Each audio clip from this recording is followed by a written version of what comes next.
Happy to be here with my very special guest this week, actress Krista Dane King. Krista, how are you? I'm good. Thanks for having me. Yeah, absolutely. We were having a nice chat before we started rolling here. And I did want to say first of all, thank you for taking the time to have this chat.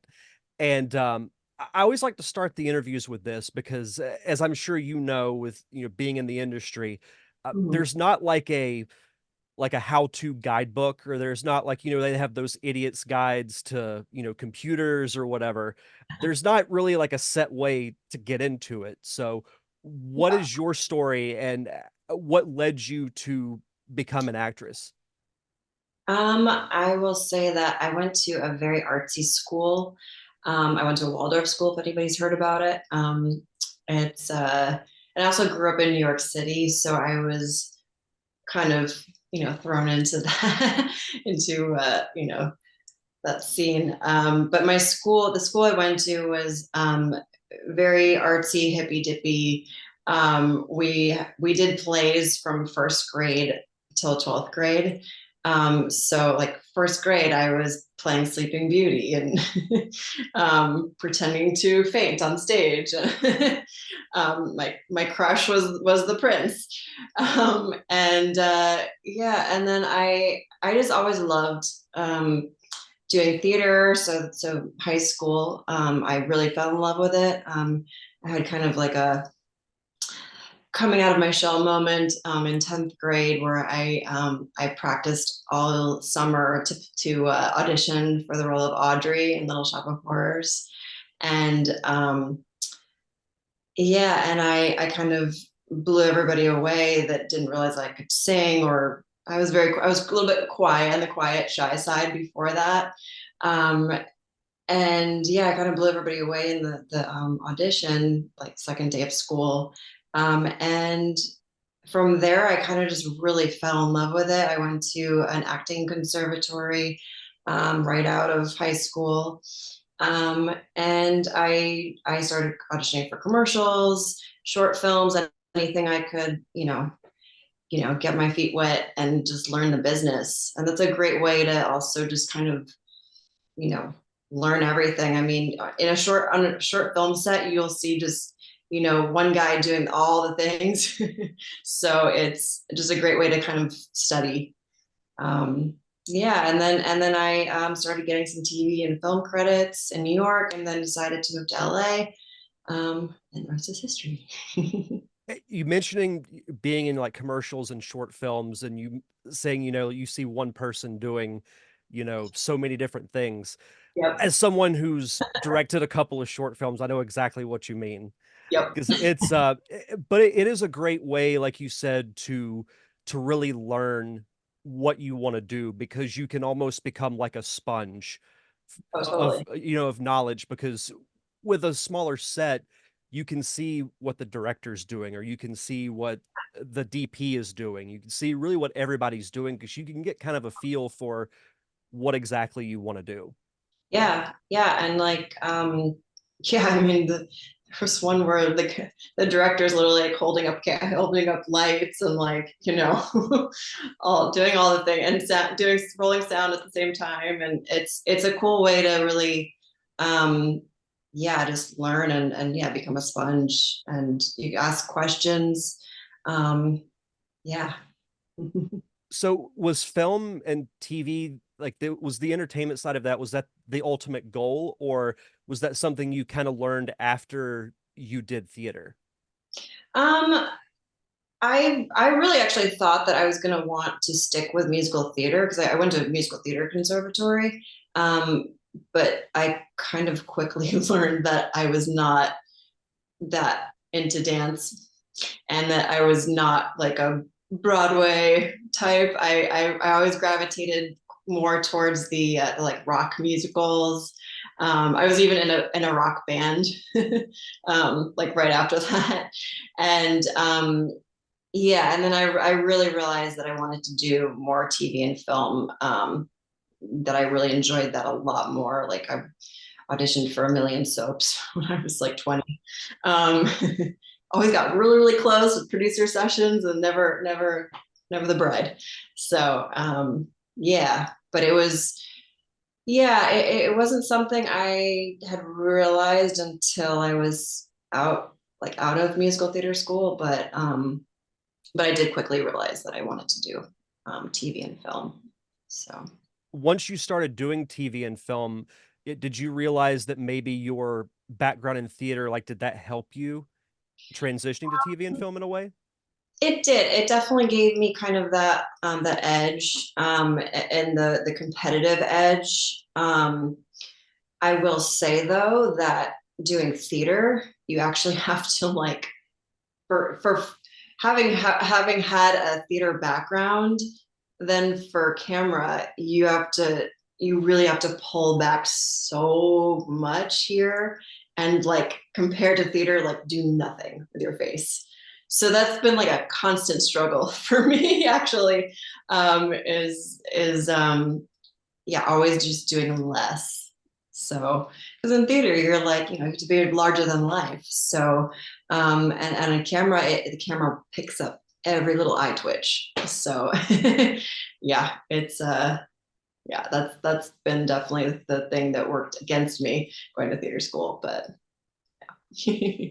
But several actors that I've talked to that transition from theater to film, they did say that like with theater, it's almost like you're working without a safety net. Like if you mess up, you almost have to make it part of the show.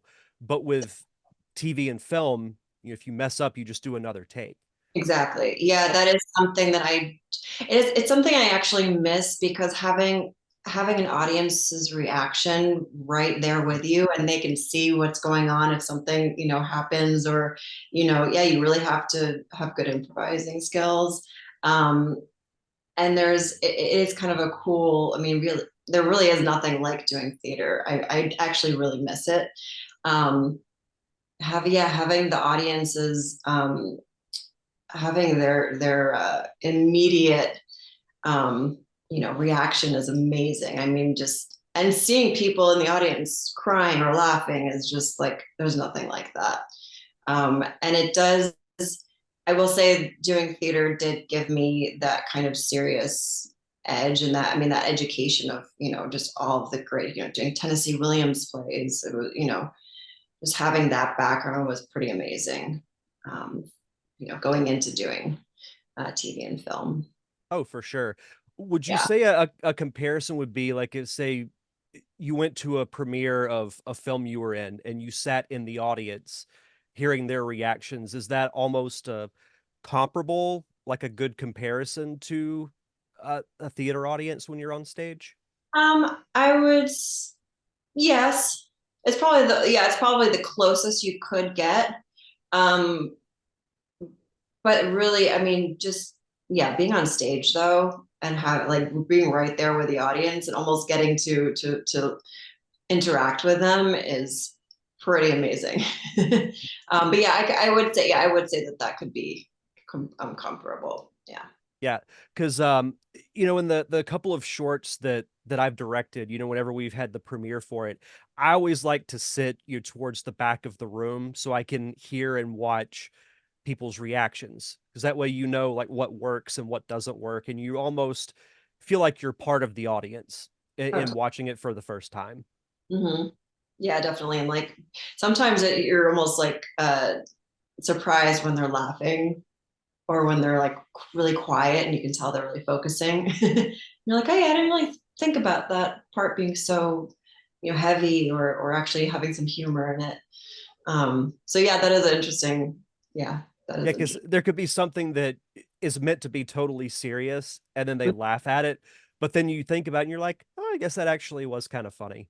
Mm-hmm. Or on the flip side, and you're like, dang it, why didn't I think of that? Yeah, exactly. Or they didn't find that part funny. I thought it was Yeah, funny. yeah, exactly. So, what have been some of your favorite roles that you've played throughout your career? Um, let's see. I would say the there's a role or there's a series that I've been a part of called Sangre Negra, and I play this very sassy drug dealer's wife, and yeah, and I kind of have that. I guess I could equate the role to Margot Robbie in Wolf of Wall Street. Just very sassy, and she's like just from like the Bronx or Long Island, kind of made this character up actually, and they just loved it. When I came to audition, they were like, okay, that's not what we had thought for the role, but this is awesome. So and it's kind of very different from a lot of the other female roles on the show, so it was good to give them a different color in the series. And yeah, it was just, and I ended up being like I ended up witnessing um the some kind of drug deal going down between like these two gangs, and it's yeah, so I have to go on the run, and it was just a lot of fun having that kind of spunky role. And then another one that's completely the opposite of that would be I did a role where my character has ALS, and I did a lot of research. Did a lot of research on just kind of the deterioration of the body, people with ALS, and it like just broke my heart watching videos of people. And I really wanted to do I wanted to do them justice. I wanted to really be as real as possible. And I remember there's a scene that we did where my character I'm sitting with my husband and my caretaker, um, and my character starts choking, and I'm just so fed up that I'm like just fighting the tears. And my caretaker kind of takes me away from the table, and it's just like a heartbreaking moment where I just like just thinking about it again like makes me emotional. But just getting to play that out was just such a like uh, beautiful gift from the writer, and getting to work on that with the director, just having such a like heavy grounded, has heavy material. It's kind of an actor's dream. So yeah, and really getting to portray that for people to really see how real, the reality of it is. Yeah. Yeah, and I'm glad you brought that role up specifically because I was going to ask you about that. Um, it's why I think that, as much as I love like great sculptors or great paintings, that's why I think film and TV is the greatest art form there is, because you can portray so many different emotions from laughter to sadness, but you can also bring awareness Mm-hmm. in your own way. And like with your character having ALS, for Mm-hmm. people that one that may not know what that is, they can visually see it by your Exactly. performance. And Mm-hmm. then you touch those that might have, a friend or a family member or a loved one that has that condition, and it hits them in a different way. Totally. Yeah. Yeah. Being able to tell a story to people who might not, or tell the story, for people who might not have a voice is like I said, it's a gift. And getting to spread awareness too. I mean, that's just like, yeah. And for people to really visually see that is, and to hopefully, for it to feel real to them, um, yeah, I mean, there's nothing like that. So. When the opportunity came up, did you immediately jump at it and say, yes, I want to bring awareness to this? And was the role Yeah, itself like a big challenge for you? it was a challenge for me because I wasn't. Yeah, it was definitely something that was going to be a lot of work for me because I wanted to do it justice, and I wanted to do the research and really watch. I wanted to watch people's actual physicality that were suffering and deteriorating from ALS. And so yeah, when I sat down with the director and the producer, when they were offering me the role, I was like really excited, but I also knew that it was going to be heavy and a lot of work and a lot of research. So Through the research and the process of shooting and your performance, did that have an emotional impact on you throughout the process? Oh, totally. We were shooting in Lancaster, which is about an hour and a half away from where I live, and I just remember every night driving home, I was like, I had to kind of just like do deep breathing, just kind of like shed it, and like, because you're still kind of in that emotional place, and you're like, it's your body actually doesn't know the difference when you've been like crying all day, even if it's fake. So I had to like really, your body goes into fight or flight. So I had to like really just kind of relax, and like I remember I would get to set early and just kind of like kind of warm up and get myself ready for the day because there were very intense days. Um, yeah, I mean it was a great crew and a great director they were very gentle with me, and it was a really great working environment. Yeah, so That's fantastic. I definitely want to see it. You know, because I'm always curious about roles like that that bring, you know, awareness like ALS, or it might be something completely different. yeah, Because that's with film, you know, I think it's a great means of escapism. But as we were talking about earlier, I think it's also a great way to raise awareness for something you may not know about. yeah, So completely. And it's yeah, it we have a we have a not a soapbox, but it's our um yeah, it's our duty to tell these stories in the in this industry. And obviously there's also the fantastical and other cool stories we can tell, but we do have that opportunity also to tell these stories. So yeah, yeah, it's definitely yeah. absolutely. So let's talk about your latest film, Altered Reality. So tell the audience about a little bit about what the movie's about and your character. Sure. It is a so it is a man who gets this opportunity to. I'm trying. It's so hard to say without giving anything away because it's like it's very twisted.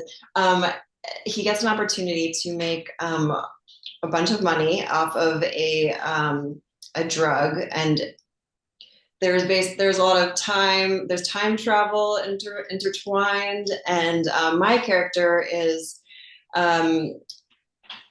kind of has a sub story where I'm actually kind of hunting this main character's wife out of jealousy, and I'm a very conniving, calculated, manipulative woman who's actually sick.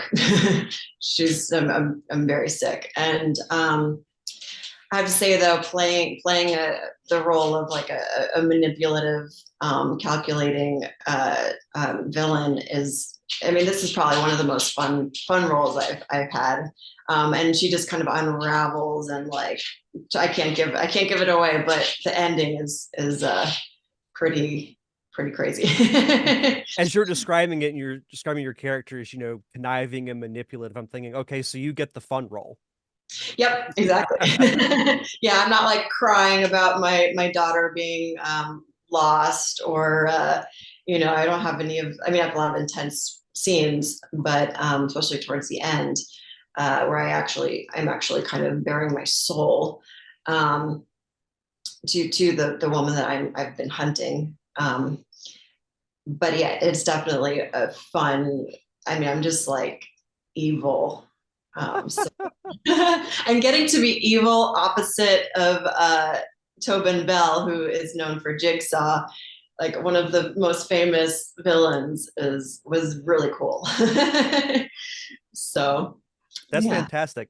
Yeah, I'm really excited to see that movie as well because, you know, time travel is one of my favorite topics in film, and seeing like the different takes on it or the different rules and how it's done. So I'm really excited to see your guys' take on it. That'll be I'm a lot of excited fun. to see it too because I haven't seen it Oh yet. wow. So yeah, our premiere is actually on Saturday. So Oh cool. I only know. Like, I mean, obviously I've read the script, but they actually changed a good amount of stuff after we filmed.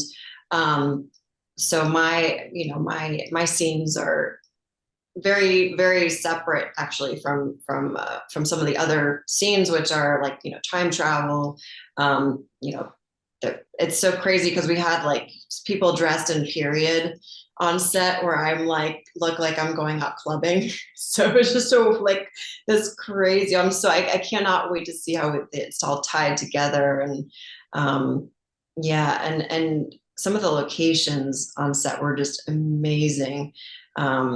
We filmed in Augusta, Georgia, so there's just a lot of history with some of our locations. So um, like I think they said one of the I think it was the third president that stayed at this manor that we shot at. Uh, Wow.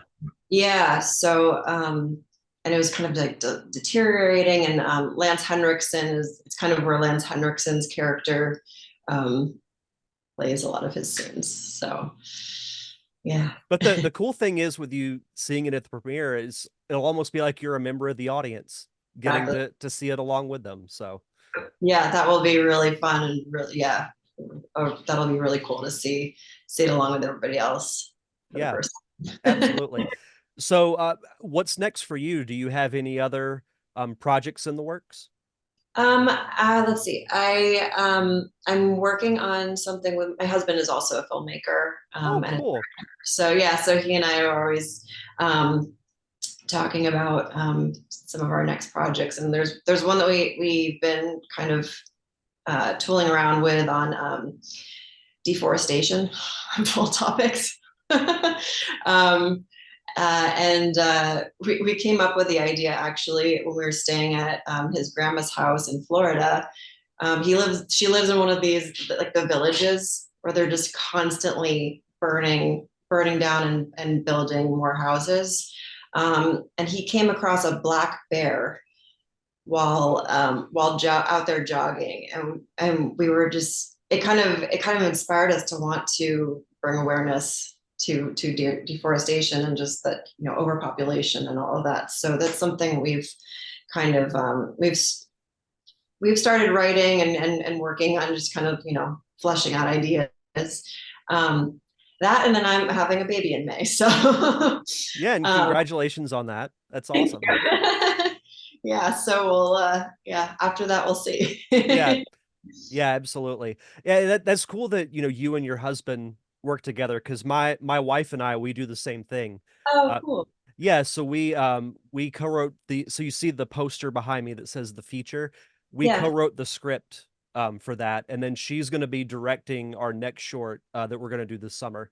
Oh, very cool. So yeah, it's a cool dynamic. A lot of people are like, well, how do y'all work together when you're around each other all the time? And it's like, well, we're around each other because we love each other and we like working together. So Communication, yeah, yeah. I mean, it's a fairly important thing in a relationship. yeah, So exactly. yeah, for sure. So do you have a website or social media that you'd like to plug so the listeners can follow you? Yeah, sure. I'm mostly on Instagram, so it's my name. It's Krista Dane King. Yeah, should pop. Fantastic. No, Instagram's the best social platform. There's so much less drama than all the Yeah, other ones. And yeah. like you get to look at dogs, you get to look at food pictures. So who Yeah, doesn't like that? recipes, yeah, recipes, places to travel. Yeah, Yeah, yeah, absolutely. of Cool. Well, Krista, thank you so much for taking the time to have this chat. This was great. course. Thank you for having me. I enjoyed it.